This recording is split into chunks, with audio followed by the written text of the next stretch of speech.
ಅಮ್ಮ ನನಗೆ ದೇವ್ರ ಮೇಲೆ ಅಪಾರವಾದ ಭಕ್ತಿ ಇದೆ, ನಂಬಿಕೆ ಭಕ್ತಿ ಇದೆ. ಯಾಕಂದರೆ ನಮ್ಮ ಮನೆಯಲ್ಲಿ ನಮ್ಮ ತಂದೆ ತಾಯಿ ಆ ಥರ. ಬಿಕಾಸ್ ನಮ್ಮ ತಂದೆಯವ್ರಿಗೂ ತುಂಬ ಭಕ್ತಿ, ಭಯ ಭಕ್ತಿ ಇರೋದು. ಪ್ರತಿ ದಿನಾನು ಮಂಡಿ ಊರಿ ಎಲ್ಲ ಪ್ರೇಯರ್ ಆಗಲಿ. ಯಾಕಂದರೆ ನಮ್ಮ ಮನೆಯಲ್ಲಿ ನೀವು ಇನ್ನೂ ಸಣ್ಣವರು ಅನಿಸುತ್ತೆ, ನೀವು ನೋಡಿಲ್ಲ. ನಮ್ಮ ಮನೆಯಲ್ಲಿ ಪೂಜೆ ರೂಮಲ್ಲಿ ಈ ಕಡೆ ಕ್ರಿಶ್ಚಿಯನ್ ದೇವರು ವೇಳಾಂಗಣಿ ಆ್ಯಂಡ್ ಮದರ್ ಮೇರಿ ಎಲ್ಲ ಇದ್ದರೆ, ಈ ಕಡೆ ಕುರಾನು, ಈ ಕಡೆ ಭಗವದ್ಗೀತಾ, ಬೈಬಲ್ಲು ಎಲ್ಲ ಇರೋದು. ಎಲ್ಲ ದೇವ್ರ ಫೋಟೋನೂ ಇರೋದು. ನಾನು ಎಲ್ಲ ದೇವ್ರಿಗೂ ಗಂಧದ ಕಡ್ಡಿ ಹಚ್ತೀನಿ, ಎಲ್ಲ ದೇವ್ರಿಗೂ ಕೈ ಮುಗಿತೀನಿ.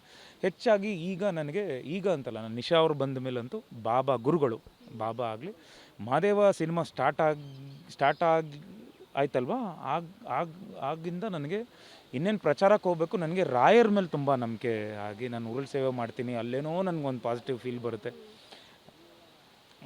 ರಾಯರ ಮಠದಲ್ಲಿ ಮಂತ್ರಾಲಯಕ್ಕೆ ಹೋದಾಗ ನನಗೇನೋ, ನೀವು ಬಂದಿದ್ರಿ, ಎಲ್ಲರೂ ಬಂದಿದ್ರಿ, ಅಲ್ಲಿ ನನಗೆ ಭಾಳ ಒಂದು ಪಾಸಿಟಿವ್ ವೈಬ್ಸು ಸಿಗುತ್ತೆ.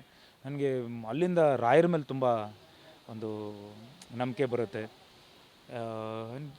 ಎಲ್ಲ ದೇವ್ರನ್ನ ನಾನು ತುಂಬ ನಂಬ್ತೀನಿ. ಪ್ರತಿಯೊಂದು ದೇವಸ್ಥಾನಕ್ಕೂ ಕೈ ಮುಗಿತೀನಿ ನಾನು. ಇವತ್ತು ನಾವೇನೇ ಆದ್ರೂ ಅದೇನೋ ಒಂದು ಪಾಸಿಟಿವ್ ಎನರ್ಜಿ ನಮಗೆ ಇವತ್ತು